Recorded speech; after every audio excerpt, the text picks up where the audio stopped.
রাত তখন প্রায় 1টা। বাঁশতলা রেলগেটের অন্ধকার পথে হঠাৎ থমকে যায় প্রকৃতি। 10টি হাতির একটি দল ধীরে ধীরে পার হচ্ছিল রেল লাইন। বাঁশতলার দিক থেকে সিপাহী বাঁধের দিকে যাচ্ছিল, খাবারের খোঁজে, হয়তো বা একটু শান্তির খোঁজে।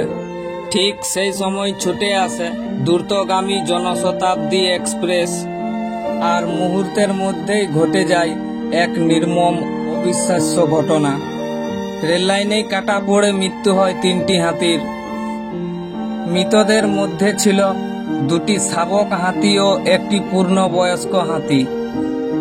বাকি 7টা হাতি যারা বেঁচে গেল তারা রেল লাইনের উপরেই দাঁড়িয়ে পড়ে মৃত সঙ্গীদের পাশে, নিঃশব্দে শোকে স্তব্ধ, তাদের চোখে শুধু জল।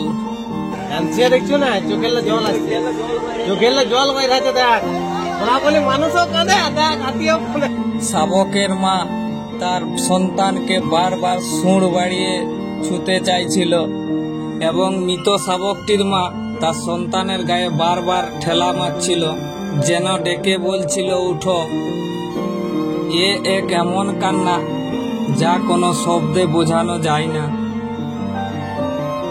নিঃশব্দ কান্নার মাধ্যমে যেন তারা বোঝাতে চাইছে আমাদের অপরাধটা কি। আমরা তো শুধু একটু পথ চেয়েছিলাম, তার বদলে পেলাম মৃত্যু। কেন এমনটা হলো আমাদের সাথে?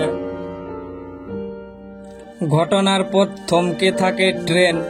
হাতির দল ছেড়ে যায়নি তাদের মৃত সঙ্গীদেরকে।